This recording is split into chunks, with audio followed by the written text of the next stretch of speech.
Madame, Monsieur, bonsoir et bienvenue dans le 20h de TFM.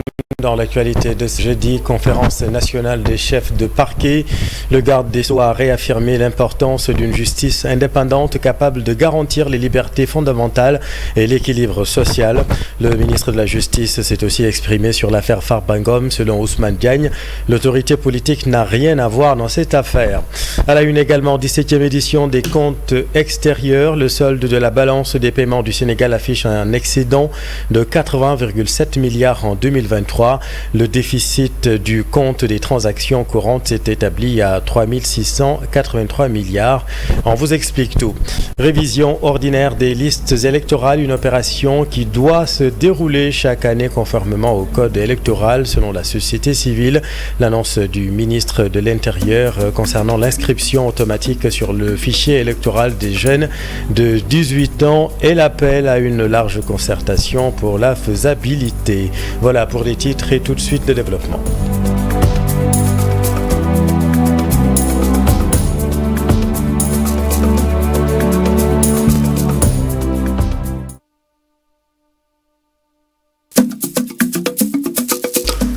Mais d'abord, l'inspectrice du Trésor Tabaski Ngom, placée sous mandat de dépôt par le juge d'instruction financier. Elle est inculpée pour association de malfaiteurs, blanchiment de capitaux, accès frauduleux à un système informatique et entrave à un système informatique. Une justice indépendante et capable de garantir les libertés fondamentales. Une réaffirmation du ministre de la Justice qui a présidé ce matin la conférence nationale des chefs de parquet. Le thème a porté sur la redynamisation des bureaux d'exécution des peines et réponse à la problématique de la surpopulation carcérale. Compte rendu à Bifaï. Le ministre de la Justice n'a pas perdu du temps pour relever les obstacles à l'exécution effective des amendes entre l'année 2022 et l'année 2024. Il a présidé l'ouverture de la conférence annuelle des chefs de parquet. Montre que l'exécution des condamnations pécuniaires bute encore sur un certain nombre de défis liés notamment à l'anachronisme du processus d'exécution, l'éparpillement des responsabilités, l'absence de coordination entre les acteurs impliqués et l'insuffisance de personnels et de moyens. Ousmane Diagne d'affirmer que la justice joue un rôle essentiel dans la préservation des ressources publiques. La maîtrise de la population carcérale en vue de l'amélioration substantielle des conditions de détention et, d'autre part, de renforcer la contribution de la justice à la couverture des charges publiques. Le système judiciaire est appelé à renforcer sa contribution à la bonne gouvernance et à l'efficacité économique. Dans d'autres aspects de la justice pénale. Enfin, votre implication dans le suivi du bon fonctionnement des cabinets d'instruction en relation avec les autorités compétentes reste encore un défi majeur pour lutter efficacement contre les longues détentions. Interpellé sur l'affaire du député des Agnam, le ministre se veut clair. Il invite le camp adverse à respecter le processus judiciaire et à éviter les déclarations qui pourraient porter atteinte à l'indépendance de la justice. Le garde des Sceaux s'est aussi exprimé sur la demande de levée de l'immunité parlementaire du député Farba-Ngom. Vous le savez, la plénière est prévue demain vendredi. Selon Ousmane Diagne, l'autorité politique n'a rien à voir dans cette affaire. Joseph Ndong est le premier député à perdre son immunité parlementaire. Dans la vie politique de l'homme politique interrogé par Abdoulaye Diop. En 1993, Joseph Ndong est devenu le premier député sénégalais à voir son immunité parlementaire levée. En tant que personne morale du journal Sopi du Parti démocratique sénégalais, il devait être entendu suite à une publication sur la Croix-Rouge. Cette levée d'immunité, l'ancien ministre des Sports la juge arbitraire et selon lui, elle a été décidée de manière précipitée. Ils l'ont fait vraiment à l'emporte-pièce. Le président Abdou-Hadj Sissoko est venu et a demandé simplement est-ce qu'on lève ou on ne lève pas.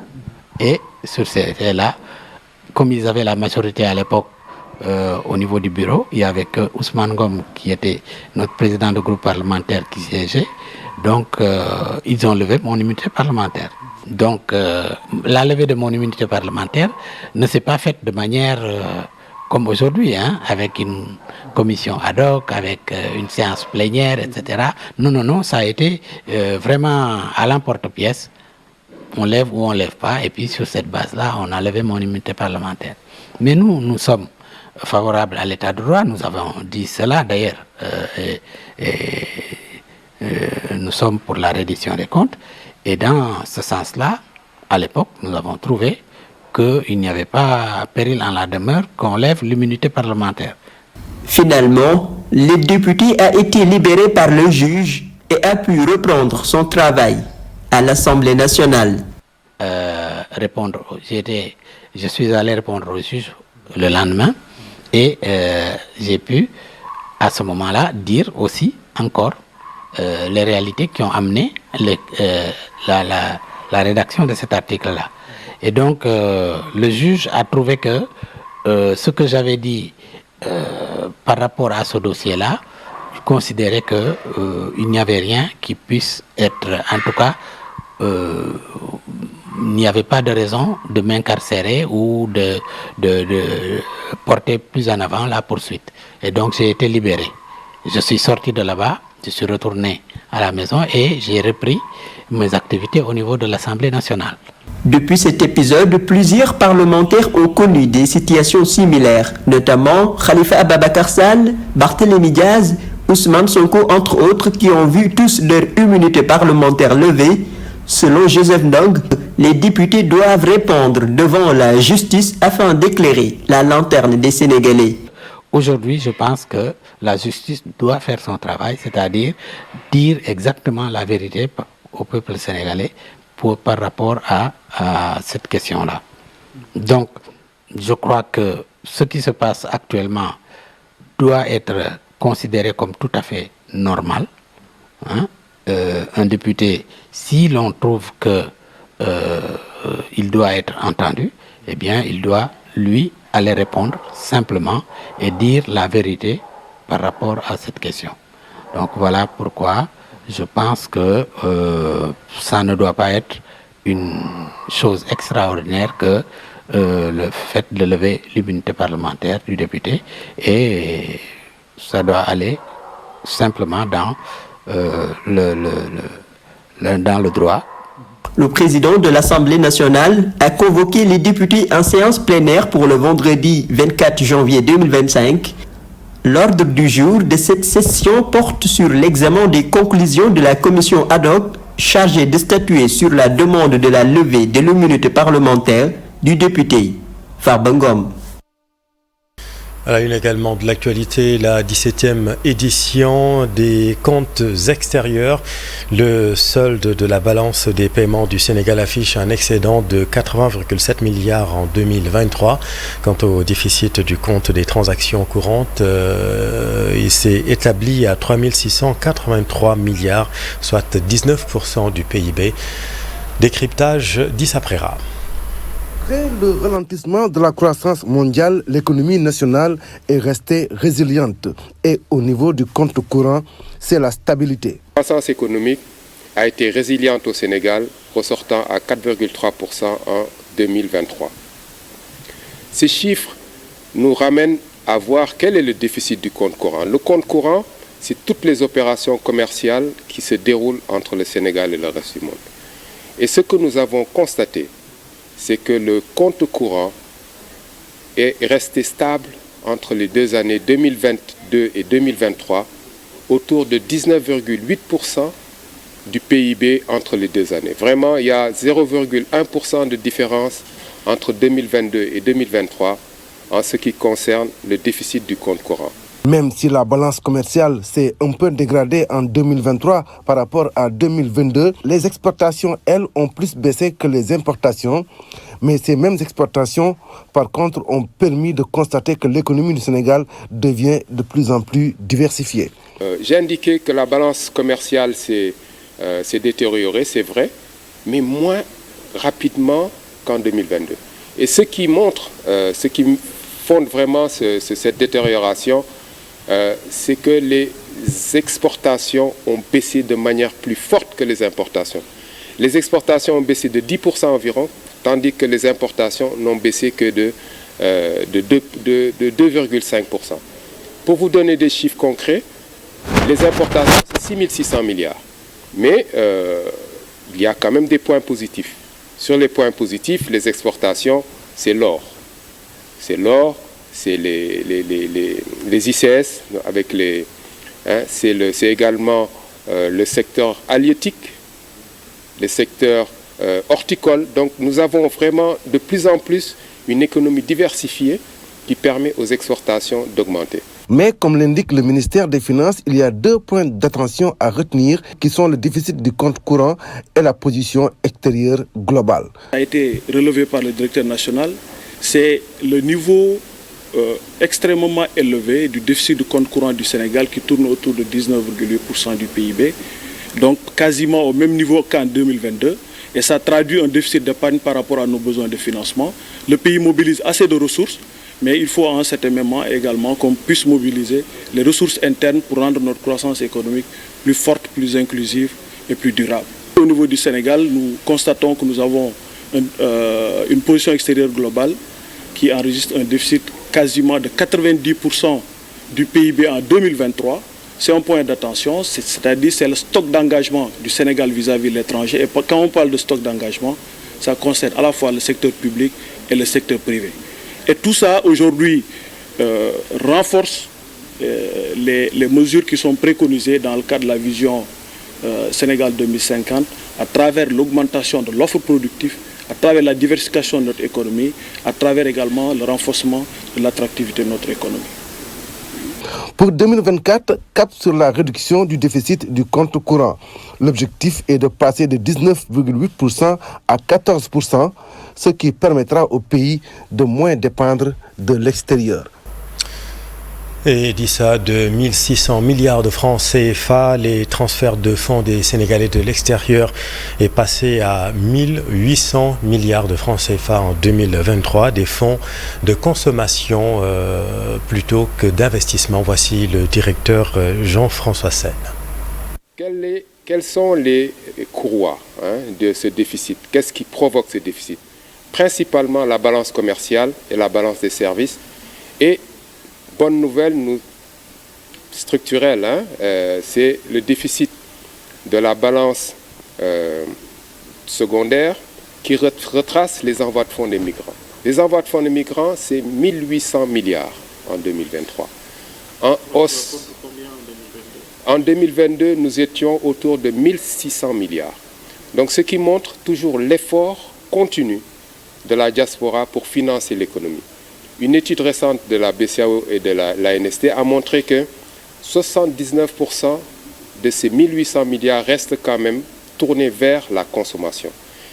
Le ministre l'a indiqué dans son discours, il faudrait davantage que ces montants aillent dans des projets de développement qui vont permettre au Sénégal d'avoir une croissance plus inclusive encore que ce qu'elle ne l'est actuellement. Le ministre l'a indiqué dans son allocution, le programme de transition économique Sénégal 2050 prévoit des leviers, prévoit des produits qui vont permettre à la diaspora réellement de proposer des investissements dans tous les secteurs de l'économie. Et c'est tout l'enjeu aujourd'hui qui porte vers l'utilisation de ces fonds des migrants pour le développement régional. J'ai indiqué que la balance commerciale s'est détériorée, c'est vrai, mais moins rapidement qu'en 2022. Et ce qui montre, ce qui fonde vraiment cette détérioration. L'actualité, c'est aussi la concertation nationale pour la réforme du service public. La tutelle espère des solutions concrètes au grand bonheur des usagers. Voici Olivier Boucal. L'administration, il faut le rappeler, est marquée par beaucoup de problèmes liés notamment aux lenteurs administratives, aux lourdeurs de ces procédures, mais également à des processus vraiment chronophages. ce qui explique réellement des difficultés de nos concitoyens qui peinent réellement à avoir accès à un service public beaucoup plus proche, beaucoup plus efficace et surtout pour l'efficacité de la dépense publique. Nous avons procédé à la revue de plusieurs documents qui attestent réellement de tous les problèmes que nous venons d'évoquer tout à l'heure. Nous avons également organisé une enquête de satisfaction qui nous a permis de mesurer réellement le niveau de satisfaction des usagers par rapport aux services qui leur sont délivrés. Fort de tout cela, nous avons compris qu'il y a réellement des problèmes, qu'il ne faut pas nier, il faut d'abord les accepter pour voir comment donc les adresser et les solutionner. Mais ce qu'il faut noter, c'est que nous sommes aussi dans un état qualifié pauvre. Donc nous ne pouvons pas dire que nous avons tous les moyens pour amorcer en tout cas notre ambition. Mais il est clair que l'État fait des efforts pour nous mettre dans les conditions pour pouvoir conduire ces réformes-là. Dans l'actualité aussi, la révision ordinaire des listes électorales, une opération qui doit se dérouler chaque année conformément au code électoral. Elle salue, la société civile salue l'annonce du ministre de l'Intérieur concernant l'inscription automatique sur le fichier électoral des jeunes de 18 ans.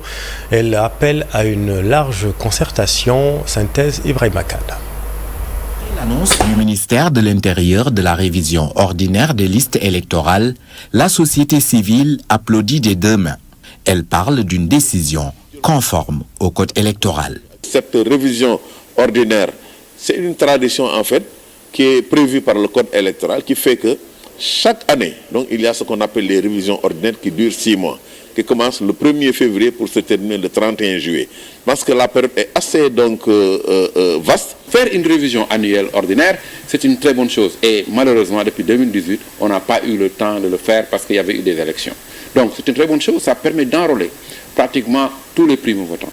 Lors de son adresse à la nation à la veille de la fête de l'indépendance, le président Faye avait annoncé une réforme de notre système électoral, évoquant l'inscription automatique des jeunes de 18 ans sur le fichier électoral. Une bonne chose pour la société civile qui évoque toutefois des préalables. Si aujourd'hui on bascule les gens automatiquement, ça peut fausser le taux de participation parce que ici au Sénégal, l'élection n'est pas obligatoire. Aujourd'hui, on a un fichier qui est autour de 7 millions. Si on fait un basculement automatique, on peut se retrouver avec à peu près 10 millions de personnes parce qu'on est 18 millions d'habitants et on a une population à 70% jeunes, des jeunes qui ont moins de 35 ans.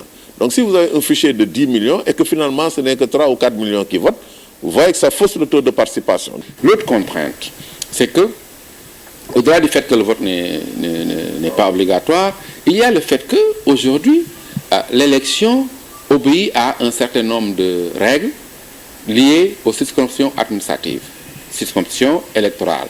Aujourd'hui, par exemple, on ne peut pas prédéfinir pour les gens qui auront 18 ans leur lieu de vote.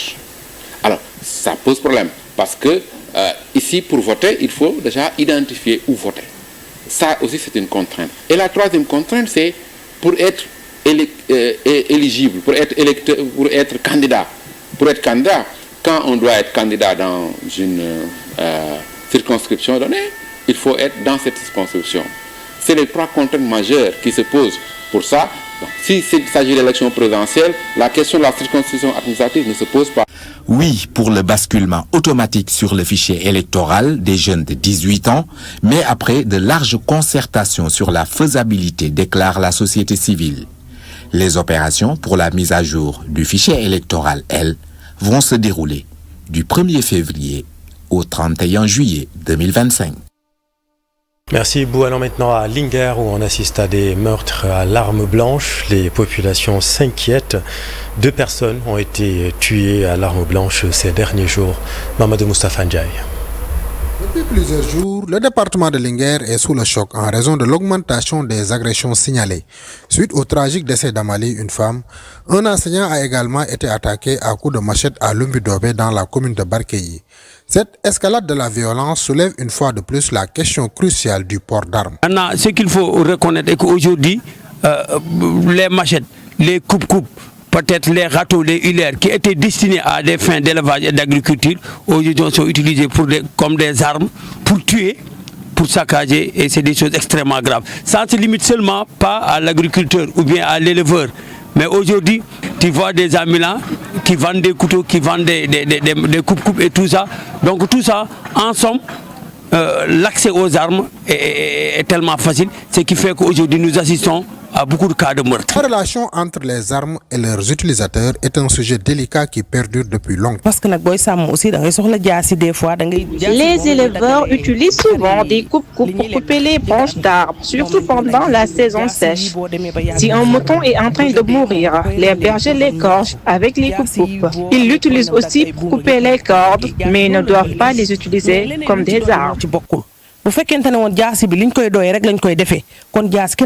Ce major de la gendarmerie à la retraite appelle les autorités à prendre des mesures strictes, soulignant que les armes blanches n'ont pas leur place dans les événements sociaux. Le port d'armes blanches dans la zone sylvopastorale et culturelle, il remonte à plusieurs générations de bergers qui les portaient pour défendre leur bétail contre les animaux sauvages tels que les chacals et les hyènes. Dans ce cadre d'autodéfense, dans le contexte utilitaire, le port est légitime, mais pas légal.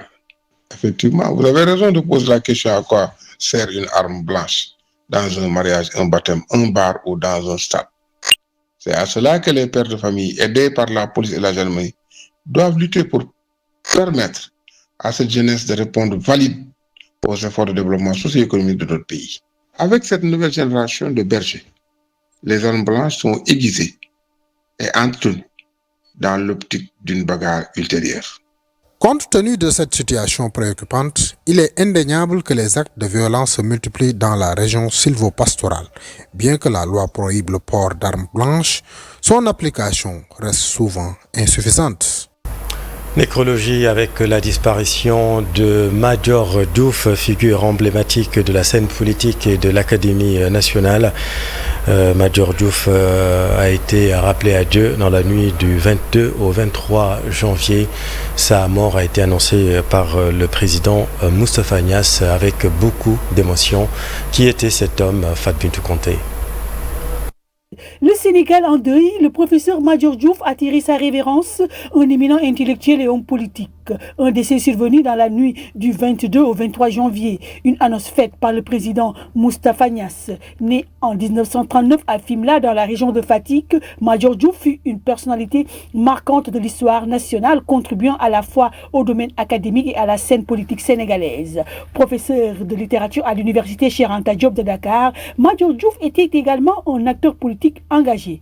Fondateur et leader du Rassemblement national démocratique RND, il s'inspira de la pensée de Cheikh Anta Diop pour proposer une vision démocratique alternative pour le Sénégal. Son parcours politique fut jalonné de moments significatifs. Ministre de la Culture sous Moustapha Niasse, il fut aussi ministre de l'Enseignement supérieur, ancien député et secrétaire général du Sud-Est. Il fut candidat aussi à l'élection présidentielle sénégalaise de 1993. Il se classe 6e sur 8 candidats avec 12 635 voix, soit 0,97%. Le 13 juillet 2008, il est réélu à la tête du RND, le parti fondé par Cheikh Anta Diop. Au-delà de son parcours professionnel et politique, Major Diouf restera dans les cœurs comme un homme de principe profondément attaché à la justice sociale et à la culture. Son décès constitue une perte immense pour le Sénégal. Major Diouf décédé donc la nuit dernière. Le collectif des acteurs de la filière arachidière sénégalaise demande la réouverture des exportations de graines. Selon le collectif, la suspension décidée par les autorités impacte sérieusement les acteurs. Voici Amadou Ndiaye Sakho avec Ibrahim Makan. La décision de suspendre les exportations aussi impacte sur l'activité de beaucoup de Sénégalais. Comme vous pouvez le voir sur l'affiche, ce collectif regroupe des transporteurs, des fumigateurs, des décortiqueurs. Donc ça regroupe beaucoup d'acteurs qui sont dans la filière arachidière. Malheureusement, au Sénégal, quand on parle d'exportation, les gens ont une très mauvaise image des exportations parce qu'ils croient que c'est les Chinois qui viennent, qui prennent notre graine, qui exportent et qui nous laissent sans rien du tout. Nous tenons à préciser que rien que pour l'année passée, nous avons eu à exporter un volume de 100 000 tonnes de graines d'arachide décortiquées. 100 000 tonnes de graines d'arachide décortiquées qui a fait plus de 65 milliards de francs CFA injectés dans l'économie du pays du Sénégal. Ces exportations aussi, il faut le dire, sont une source de revenus, source d'emploi pour beaucoup de personnes. Quand vous allez au niveau de Touba ou bien au niveau de Kaolack, hein, si vous avez l'occasion de visiter, comme on dit en Wolof, les dagues, vous verrez que c'est une source d'emploi pour beaucoup de personnes dans les zones rurales. Malheureusement, suspendre ces exportations aussi, ça prive le Sénégal d'une rentrée de manne financière très importante. Et puis l'actualité internationale d'abord au Gabon où la présidentielle a été fixée au 12 avril 2025 et puis au Mali les passeports de l'AES vont entrer en vigueur très bientôt. Le point avec Mamadou Fall. Fin de la transition au Gabon, où l'élection présidentielle est fixée au 12 avril 2025 par le gouvernement. D'ailleurs, un nouveau code électoral a été rédigé et adopté par les parlementaires. Le texte non encore rendu public fixe entre autres les critères d'éligibilité à la présidence de la République.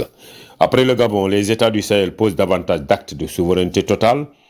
Un communiqué signé par le président de la transition, chef de l'État de la République du Mali et président de la Confédération de l'AES, informant les citoyens des 3 pays qui composent la Confédération de la mise en circulation des passeports de l'AES à compter du 29 janvier 2025. Les citoyens détenteurs des anciens passeports arborant le logo de la CEDEAO en cours de validité peuvent les faire remplacer par des nouveaux passeports de la République sahélienne. En RDC, la porte-parole de la MINUSCO, Ndeye Khadilo, demande le dépôt des armes du M23. Selon elle, la mission est préoccupée par la détérioration de la situation sécuritaire dans l'est du pays. Nous terminons avec Donald Trump qui menace à tout va. Le président américain nouvellement élu invite tous les patrons réunis au forum de Davos à venir produire aux États-Unis pour éviter des taxations douanières élevées. C'est la fin de cette édition. Merci infiniment de l'avoir suivi. Soir d'info, la suite dans un instant avec le commandant Malik Tal. Nous allons parler de la situation à Air Sénégal. Bonne soirée, à tout de suite.